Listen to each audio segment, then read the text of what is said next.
Hello दोस्तों, welcome to mission topper channel. तो आपको इस चैनल में हम आज बताएंगे यूरोप में राष्ट्रवाद का उदय, जिसको मैंने आपको पिछली वीडियो में इस लेसन को मैंने बहुत ही अच्छी तरीके से पढ़ा दिया था। तो आज हम इसके 20 MCQ के बारे में बात करेंगे जो आपको 2027 बोर्ड में मिलेंगे। इससे बाहर इस लेसन से आपको कोई भी MCQ नहीं मिलेगा जो आज मैं इस लेसन में आपको बताऊंगा बच्चों, ठीक है। तो आपको इस वीडियो को बिल्कुल लास्ट तक देखना है बेटा। इस वीडियो में आपको ऐसे MCQ मिलेंगे जो आपको किसी चैनल पर नहीं बताए जाएंगे, तो इस वीडियो को पूरा लास्ट तक देखना।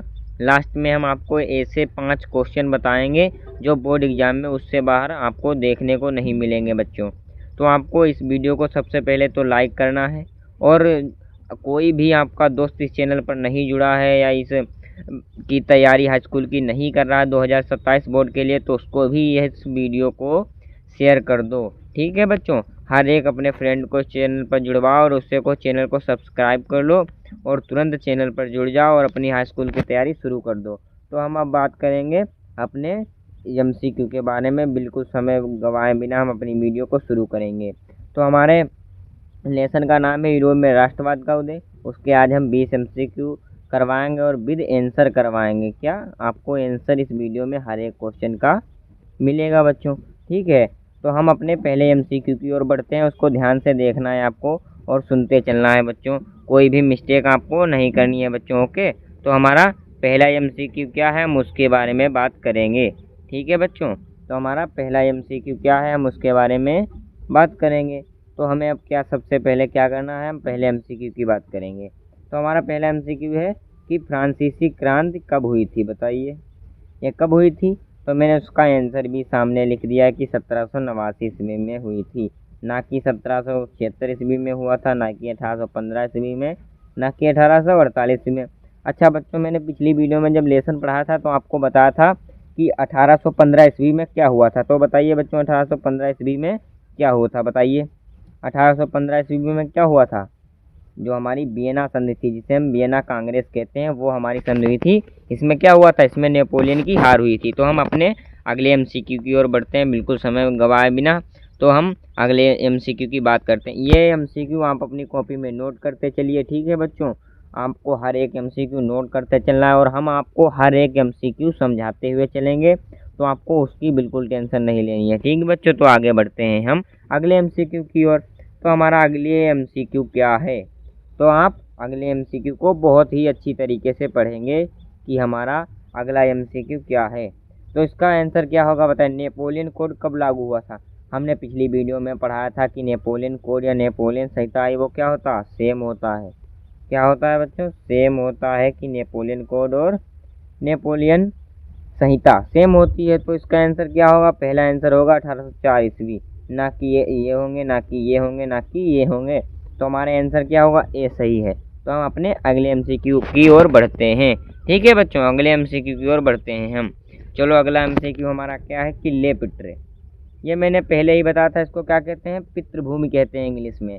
देखो आ गया, ले पिट्रे का अर्थ क्या है बच्चों, ले पिट्रे का अर्थ क्या है, पितृभूमि। हमने तुरंत आपको आंसर बता दिया है, ना कि आपसे पूछा है, क्योंकि हमने आपको पहला ही लेसन पढ़ाया है और तुरंत मैंने आपको MCQ इसलिए बताया कि आप अभी इनको याद कर लेंगे, समझ लेंगे। जब हम आपको जब रिवीजन कराएंगे तब आपसे ये सारे क्वेश्चन पूछे जाएंगे बच्चों, ठीक है। ये सारे क्या है, गलत हो जाएंगे बच्चों। तो इसका सही आंसर क्या होगा, सी आंसर सही होगा, सी आंसर सही होगा इसका। तो हम अगले सवाल की ओर बढ़ते हैं। जो मैंने बताया था देखो वो टोटल आ गया कि वियना कांग्रेस, जिसे हम कहते हैं वियना संधि बच्चों। क्या कहते हैं, वियना संधि जिसे हम कहते हैं बच्चों। वियना संधि कब हुई थी, 1815 ईस्वी में हुई थी। ये सब क्या है, गलत है बच्चों, क्या है, गलत है। इसे हम वियना संधि भी कहते हैं बच्चों, ठीक है। हम अगले क्वेश्चन की ओर बढ़ते हैं। अगर कोई भी आपको मिस्टेक लगती है तो हमसे तुरंत पूछ लीजिए, जो भी समझ में ना आए तुरंत कमेंट में बताइए, आपको बताया जाएगा बच्चों, ठीक है। तो हम अगले क्वेश्चन की ओर बढ़ते हैं। तो अगला हमारा क्वेश्चन क्या है बच्चों कि जर्मनी का एकीकरण किसने किया था। जर्मनी का एकीकरण किसने किया बताइए। हर एक आंसर आपको दिया गया, इसमें से चारों में से कौन, बिस्मार्क ने। किसने किया था, बिस्मार्क ने। तो हमारा क्या सी आंसर क्या हो जाएगा, राइट आंसर हो जाएगा, और ये सारे गलत आंसर हो जाएंगे। तो हमारा बिस्मार्क आंसर राइट होगा। तो आपको ये इन सब पर ध्यान देना अच्छे से। तो हमारा कौन सा आंसर राइट होगा, बिस्मार्क, ये गलत होगा। तो हमारा बिस्मार्क का आंसर राइट हो गया। तो अगला क्वेश्चन कौन है उसकी ओर बढ़ते हैं। अगला हमारा क्वेश्चन है ब्लड एंड आयरन, यानी ये रक्त और लौह की नीति किसने अपनाई थी बताइए। जो हमारा क्वेश्चन है रक्त और नीति इसकी किसने अपनाई थी, बिस्मार्क ने। रक्त और लौह की नीति कौन लाया था, बिस्मार्क ने, ना कि इन्होंने, ना कि इन्होंने, ना कि इन्होंने। तो ये सारे क्या हैं, ये सारे गलत क्वेश्चन है। तो हमारा सही आंसर क्या है, बिस्मार्क। बिस्मार्क ने रक्त और लौह की नीति अपनाई थी, ब्लड एंड आयरन नीति अपनाई थी। तो हम अगले क्वेश्चन की ओर बच्चों बढ़ते हैं। तो अगला क्वेश्चन हमारा क्या है, इटली का एकीकरण कब हुआ। बताइए बच्चों कि जो हमारा इटली का एकीकरण हुआ ये कब हुआ था। बताइए इटली का एकीकरण। मैंने बताया था इटली कितने राज्यों में विभाजित था, 7 राज्यों में विभाजित था। जो 7 राज्यों से एकीकृत होकर बना था, कब बना था, 1861 ईस्वी में। और जर्मनी 1871 ईस्वी में बना था। कौन बना था, जर्मनी। ध्यान रखना है हर एक चीज़, ये 39 राज्यों में बटा था, 39 राज्यों में बटा था। ठीक है, समझ में आ गया पूरी बात। तो हम अगले क्वेश्चन की ओर बढ़ते हैं। सिर्फ हमने आपको इस वीडियो में 20 MCQ बताया, उसके ऊपर नहीं। तो हमारा अगला क्वेश्चन क्या है, अगला क्वेश्चन है कि यंग इटली संगठन किसने बनाया था। तो यंग इटली को संगठन किसने बनाया था, मेजनी ने बनाया था।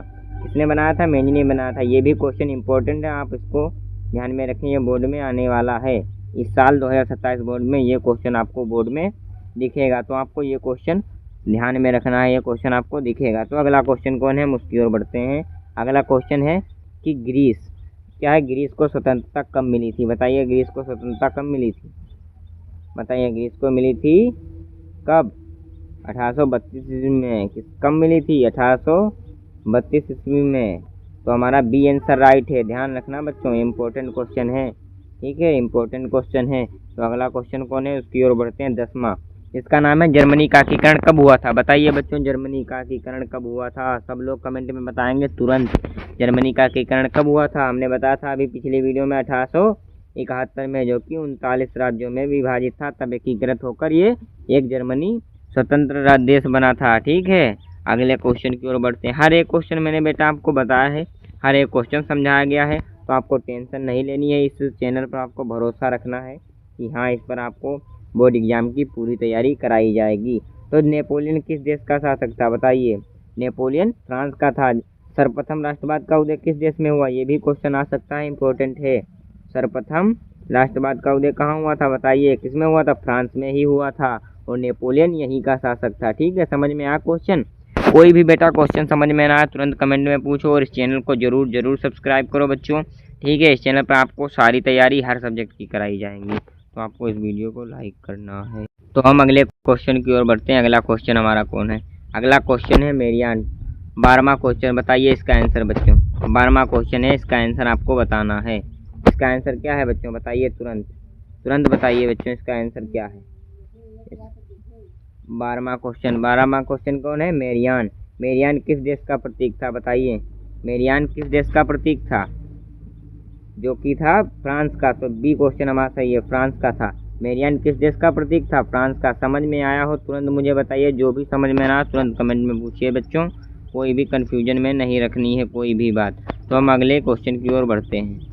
बिल्कुल, अब देखो जैसा कि हमारा अगला क्वेश्चन है जर्मेनिया। 13वां क्वेश्चन है जर्मेनिया।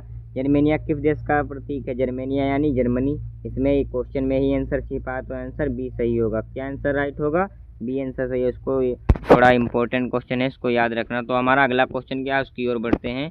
14 नंबर क्वेश्चन कौन सा क्वेश्चन है कि राष्ट्रवाद का मुख्य उद्देश्य क्या था। बताइए राष्ट्रवाद का मुख्य उद्देश्य क्या था, उदारवाद का मुख्य उद्देश्य क्या था। ये दोनों इंपॉर्टेंट है, राष्ट्रवाद और उदारवाद का मुख्य उद्देश्य। तो उदारवाद का मुख्य उद्देश्य ये था कि सभी लोगों को समान स्वतंत्रता और समानता मिले, यानी कानून सबके लिए बराबर हो। ये हमारे उदारवाद का उद्देश्य था। तो ये क्वेश्चन आपको समझ में भी आया होगा। तो हम अगले क्वेश्चन की ओर बढ़ते हैं, याद कर लेना, इम्पोर्टेंट है क्वेश्चन। ठीक है बच्चों, इम्पोर्टेंट है। अगला क्वेश्चन देखते हैं कौन है, जोल्वेरिन, यानी जो हमारा जोल्वेरिन क्या था। जोल्वेरिन क्या था, ये वेरी इंपॉर्टेंट क्वेश्चन है, 2027 बोर्ड में आपको देखने को ही मिलेगा। जो इसका जोल्वेराइन का क्या था, ये एक शुल्क संघ था जो व्यापार के लिए लगाया जाता था, यानी व्यापारियों पर ये शुल्क संघ लगाया जाता था। इसमें व्यापारियों को थोड़ा क्या धन देना पड़ता था। ये हमारा जोल्वेरिन शुल्क संघ था, ये एक व्यापार संघ था। आपको इसको ध्यान रखना है, इम्पोर्टेंट है। आपके टीचर भी स्कूल में पूछ सकते हैं, तो आपको तुरंत बता देना है बिना हिचकिचाए। कि आपने मिशन टॉपर से पढ़ाई की है। ठीक है बच्चों, मिशन टॉपर से आपने पढ़ाई की है। तो 1848 की क्रांति कहाँ हुई थी बताइए, वेरी इंपॉर्टेंट क्वेश्चन कि 1848 की क्रांति कहाँ हुई थी। तो आप लोग बेझिझक बताएंगे कि पूरे यूरोप में जहाँ राष्ट्रवाद का उदय हुआ था, यानी पूरे यूरोप में। तो ये क्वेश्चन हमारा वेरी इंपॉर्टेंट है, याद रखना है। तो हमारा 17 क्वेश्चन, इसके बाद हमारे सिर्फ 3 क्वेश्चन बचे हैं और आपको वो पूरे लास्ट तक देखने हैं। वही आपको क्या पता बोर्ड एग्जाम में देखने को मिल जाए, तो वीडियो आपको कट नहीं करनी है, पूरी लास्ट तक देखनी है। तो अगला क्वेश्चन है कि काबूल किस देश से संबंधित था। जो हमारा काबूल था वो किस देश से संबंधित था, जो इटली से संबंधित था। किससे बच्चों, इटली से।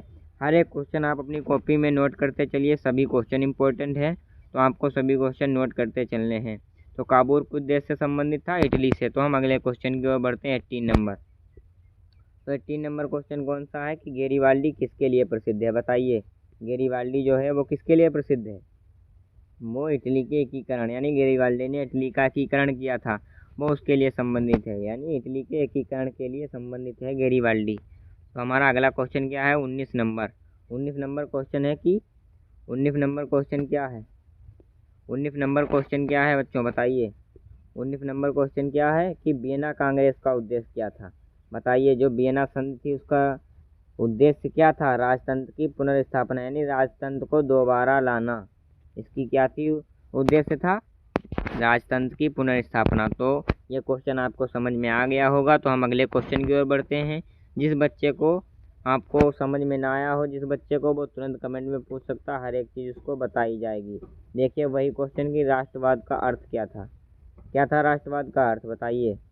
राष्ट्रवाद का अर्थ क्या है बताइए बच्चों सब लोग। राष्ट्रवाद का अर्थ कि अपने देश के प्रति प्रेम और एकता। मैंने लेसन शुरू करते पहले ही आपको इसका अर्थ बताया था कि अपने देश के प्रति प्रेम और एकता, यही हमारा क्या है, राष्ट्रवाद का उदय है। तो हमारे ये 20 MCQ कंप्लीट हुए हैं, इनको आपको अपनी कॉपी पर नोट कर लेना है, ये वेरी इंपॉर्टेंट, इन्हीं से बोर्ड में आपको देखने को मिलेगा क्वेश्चन इस लेसन से, और आपको MCQ कहीं से भी बाहर नहीं मिलेगा। जो हमने 20 कराए हैं, तो आपको इसको नोट कर लेना, और अगली वीडियो में हम आपको अगला चैप्टर बहुत ही अच्छी तरीके से कवर कराएंगे। तो इसके लिए थैंक यू।